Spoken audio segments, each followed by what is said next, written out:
Welcome back to my channel Jhuma Dey. আবার চলে আসলাম নতুন ব্লগ নিয়ে। সরস্বতী পুজোর পর আমার আর ব্লগ করা হয়নি, তো আজকে তোমাদের সাথে ব্লগ শেয়ার করছি। তো আজ হলো পিসার মাছুয়ানি, তো অ্যাসামিসে বলে ভুজ। তো পিসা ছিল অ্যাসামিস। সরস্বতী পুজোর দিন আমি বলেছিলাম যে আমাদের এখানে একটা অঘটন ঘটে। পিসা স্কুল কেরানি ছিল, স্কুল থেকে বেরিয়ে আসার সময় অ্যাক্সিডেন্ট হয়, ওই অ্যাক্সিডেন্টে পিসা মারা যায়। তো আজ মাছুয়ানি, তো অ্যাসামিস ছিল পিসা, তাই ভুজ বললাম। ভুজে যাচ্ছি মা আমি। একবার ভেবেছিলাম যাব না, কিন্তু না গেলেও খারাপ পাবে, ঘরের সামনে ছিল, সাধ্যতে যাওয়া হয়নি। তো মাছুয়ানিতে এসেছি। তো তারপর ওদের বাড়িতে যাওয়ার পর আমার ব্লগ আর করিনি, কারণ একটুকু ভালো লাগছিল না। আমি নিমন্ত্রণ রক্ষা করার জন্য গিয়েছি, আমার খেতেও একদম ইচ্ছে করছিল না, খারাপ লাগছিল, মনে পড়ছিল। তো যাই হোক, কিছু তো করতে পারবো না, একটু আফসোস করতে পারবো, কষ্ট নিতে পারবো মনে। তো আমাদের এখানে কিন্তু কীর্তনও চলছে। তো কীর্তন আমাদের এখানে 9-10 দিন হয়। তো প্রথম 4-5 দিন যাই না, তো নেক্সট যে 4-5 দিন থাকে ওটা আমরা যাই। তো আমার ফ্রেন্ডের মা, আমার মা সবাই এসেছে কীর্তনে। তো তোমাদের সাথে অল্প অল্প করে কীর্তন তুলে ধরেছি। আমি যে কদিন গিয়েছি ওই কদিনের ব্লগ আজকে একটা ব্লগে আমি শেয়ার করেছি, কারণ অল্প অল্প করেছি তো তাই একবারে শেয়ার করে দিয়েছি। আর আমি কীর্তনে গিয়ে লাইভ ভিডিও করেছিলাম, লাইভ যারা দেখেছো বুঝেছই। আর আমি যেটা লাইভে শেয়ার করি ওটা আমি ব্লগ করি না, যেটা ব্লগ করি ওটা আমি লাইভে শেয়ার করি না। তাই তোমাদের দেখে ভালো লাগবে, তো প্লিজ স্কিপ করো না, সবাই দেখো। আর চ্যানেলটা সাবস্ক্রাইব করে নাও, বেল আইকনটাও ক্লিক করে নাও, যখনই নতুন নতুন ভিডিও আপলোড করব তোমাদের কাছে নোটিফিকেশন চলে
আমাদের ঢিংবাজারের কীর্তন কিন্তু অনেক ভালো হয়, অনেকেই জানে। অনেক দূর দূর থেকে পার্টি আনে কীর্তনের।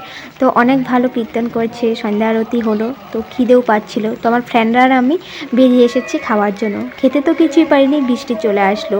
তো একটা দোকানে দাঁড়িয়েছিলাম, সবাই দৌড়াদৌড়ি লাগছে। আর যাদের দোকান খোলা জায়গাতে দিয়ে রেখেছিল, চালে ছিল না, তাদের অনেক কষ্ট হচ্ছিল। তিরপাল দিয়ে আবার ঢাকতে হচ্ছে সবগুলো। তো ওটাই দেখছিলাম, তো তোমাদের সাথেও শেয়ার করলাম।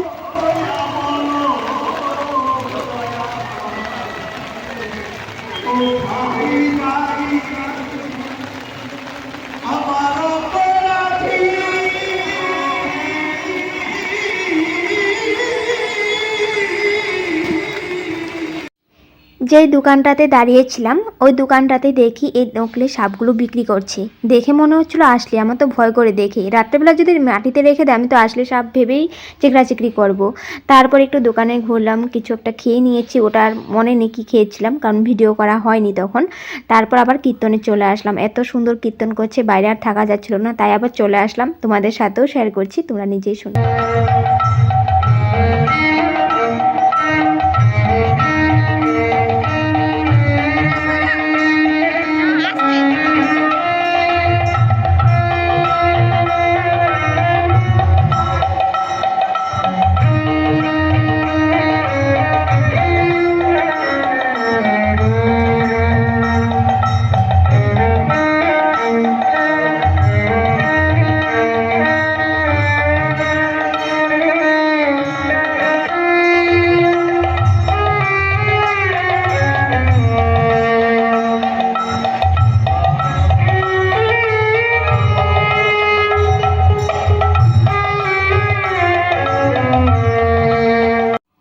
কীর্তনে গিয়ে কীর্তন শোনা, কীর্তন দেখা, মানে হরির নাম উপভোগ করা অনেক তো ভালো লাগে, মনকে শান্তি দেয়। কিন্তু তার সাথে সাথে অনেক পুরনো ফ্রেন্ডদের সাথেও দেখা হয়, কারণ 8-9 দিন কীর্তন, তো এই কদিন একজন না একজনের সাথে দেখা হয়, কথা হয়, ভালো লাগে পুরনো ফ্রেন্ডদের সাথে দেখা হলে। তো যাই হোক, কয়েকটা পিকচার তুলে ধরেছি তাদের সাথে তোলা। তো এটা হলো নেক্সট দিনের ব্লগ। তো নেক্সট দিন কীর্তনে যখন গিয়েছি, ভিড় দেখতেই পাচ্ছ, তো একটু শুনে নাও। তো অল্প অল্প করে সব কিছুই শেয়ার করেছি।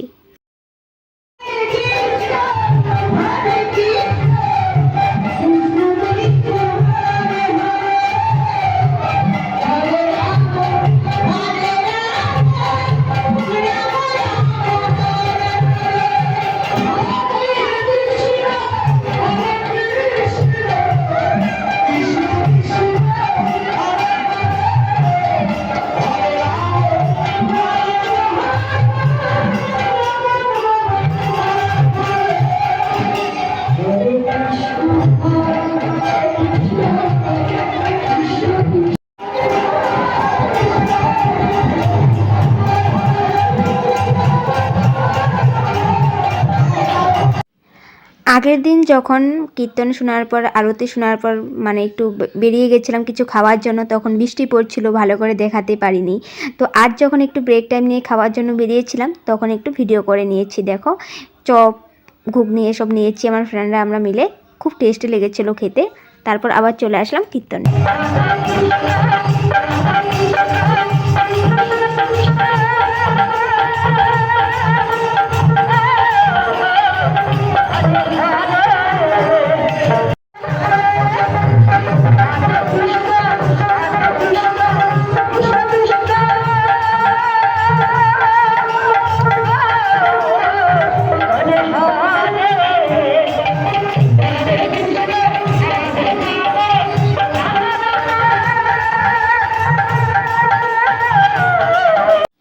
সেকেন্ড দিন যে কীর্তনে গিয়েছিলাম ওই দিন তাড়াতাড়ি চলে এসেছিলাম। তারপর এসে কয়েকটা রিলস বানিয়েছি, ওটা আমার ইউটিউবে, আমার ইনস্টাতে আমি শেয়ার করেছি, তাই সংটা অফ করে দিয়েছি। তো তারপর আবার থার্ড দিনও গিয়েছি, ওই দিন আরতি থেকে শুরু করেছি। এই দেখো,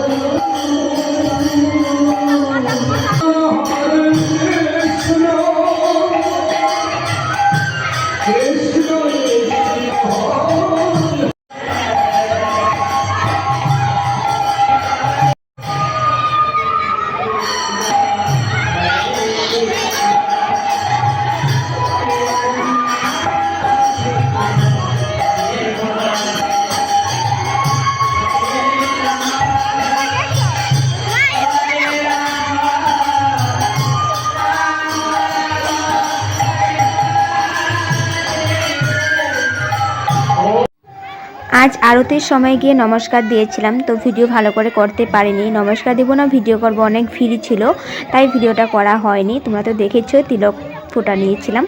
তারপর কীর্তন অল্প শুনে আবার চলে এসেছিলাম একটু বাইরে কিছু খাওয়ার জন্য।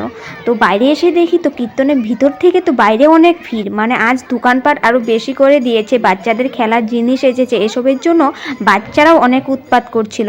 তো বাইরে ভিড় তো দেখতেই পারছো, মানুষ দোকানপাট মেলার মতো হয়ে গেছে, এবার একটু বেশি হয়েছে। তাই ভাবলাম যে একটু ভিডিওই করে নিই, তো কিছু খাওয়া দাওয়াও করে নিই, তাই একটু বেরিয়ে এসেছিলাম আর একটু ঘোরাঘুরি করছিলাম।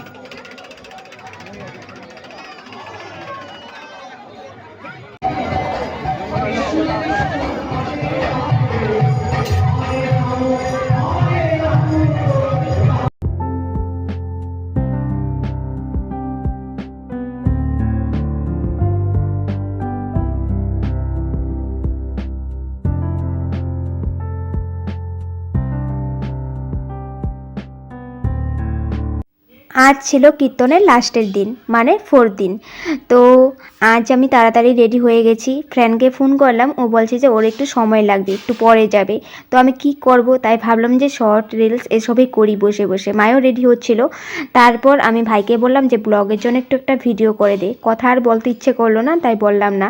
তো এটাই আমি তোমাদের সাথে প্রথমে শেয়ার করে দিলাম। তারপর ওদের হয়ে যাওয়ার পর আমি চলে আসলাম কীর্তনে। আজ কিন্তু অনেক ভালো হবে, অনেক মানুষ, দেখতেই পাচ্ছ। আজ একটু সময় থাকবো, মানে একটু বেশি টাইম থাকবো, একদিন তো অল্প সময় থেকে থেকে চলে এসেছিলাম।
বললাম না আজ যেহেতু লাস্ট দিন তাই কীর্তন অনেক ভালো হবে, তো ভালোই হচ্ছে। তো আমি কীর্তনটা কিন্তু ফুল ভিডিও করতে পারিনি, কারণ তখন আমি লাইভ ছিলাম, লাইভে ভিডিও শেয়ার করেছি, তো ব্লগে অল্প শেয়ার করেছি। তারপর রোজের মতো আজও একটু ব্রেক টাইম নিয়েছি, কিছু খেয়ে আসলাম, কারণ অনেক টাইম বসবো। এখন 11টা বাজে, 12টা থেকে ভালো পার্টি উঠবে, একটু দেখে যাব, মানে অল্প টাইম 5-10 মিনিট দেখে আবার চলে আসবো ঘরে, তাই বসে আছিলাম। তো এখানে কালকের জন্য কিন্তু, কাল যেহেতু উৎসবের জন্য সব সবজিগুলো বানিয়ে রেডি করছে।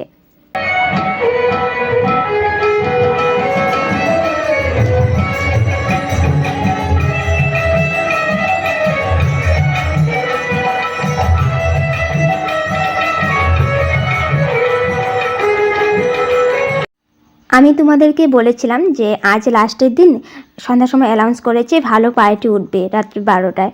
তো আমি ভেবেছি বলে না, সবাই ভেবেছিল রাত্রি 12টায় নতুন কিছু দেখতে পাবে। তো সব কিছু কীর্তন সব রকম কীর্তনই দেখেছে। তো 12টার সময় ভেবেছিল রাসলীলা হবে, কৃষ্ণ রাধা কিছু উঠবে বা তেমন কিছু হবে।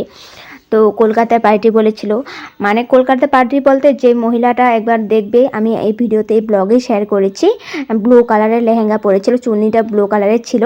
তো তারাই উঠেছিল, তাদের পার্টি মানে একটু অন্যরকম করে কীর্তন করেছিল। তো তাদের পার্টি তো দেখেছি, ভেবেছিলাম যে অন্য কিছু দেখতে পাবো। তারপর আর কি 10-15 মিনিট বসে থেকে ঘরে চলে এসেছিলাম।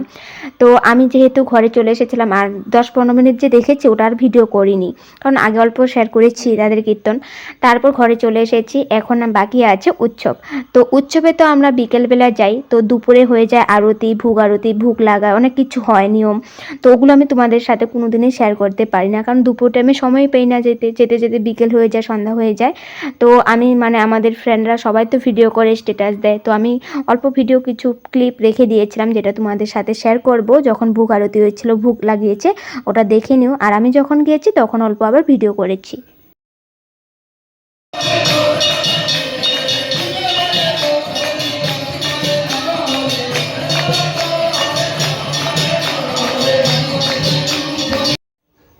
যদি আমি দুপুরে যেতাম, অনেক সুন্দরভাবে তোমাদের সাথে কিন্তু সব কিছুই শেয়ার করতে পারতাম। অন্যের ভিডিও তো আমি বেশি দিতে পারবো না, তবু অল্প একটু আরতি শেয়ার করেছি। তো কারণ তোমরা জানোই অন্যের ভিডিও আমি আপলোড করা অনেক প্রবলেম হয়ে যেতে পারে, আমার ভয় করে, কারণ অনেকবার এরকম হয়েছিল, তাই আমি শেয়ার করিনি বেশি, অল্প একটুই শেয়ার করেছি। তো প্রতি বছরে এমন বলে দুপুরে যেতাম, যদি তোমাদের সাথে সুন্দর করে শেয়ার করতে পারতাম, কিন্তু যাওয়া হয় না, যেতে যেতে সন্ধ্যা হয়ে যায়। তো সন্ধ্যার সময় এসেছি, এখানে স্কুল ঘরে এক পার্টি কীর্তন করছে, প্রতি বছরে এক পার্টি রেখে দেয় কীর্তন করার জন্য, অনেক ভালো কীর্তন করে। তারপর আমরা প্রসাদ খাওয়ার জন্য চলে গেছি মন্দিরে, যেখানে যেখানে কীর্তন হয়েছিল ওখানে কিন্তু নিচে প্রসাদ দেয় সবাইকে লাইন পেতে। তো এবার সন্ধ্যার সময় একটু ভিড়টা কম ছিল, কারণ দুপুরে ভিড়টা হয়ে গেছে। খিচুড়ি, লাবড়া আর পায়েস ছিল। তো পায়েসটা তোমাদের সাথে শেয়ার করতে পারলাম না ভিডিও করে, কারণ পরে দিয়েছিল, তো তাই তো অল্প একটুই ভিডিও করেছি। এই খিচুড়ি প্রসাদ এটার টেস্টটা যেমন হয়, কোনো জায়গাতে এমন টেস্ট পাবে না, সত্যি বলছি। নিজেরা যত ভালো করে টেস্ট করো, টেস্টি হবে, কিন্তু এই টেস্টটা পাবে না, এতই টেস্টি হয়। তো যাই হোক, আশা করছি তোমাদের ভিডিওটা আমার এই ভিডিওটা তোমাদের ভালো লেগেছে। তো প্লিজ লাইক শেয়ার করে দেবে। দেখা হবে নেক্সট ব্লগে। Bye bye.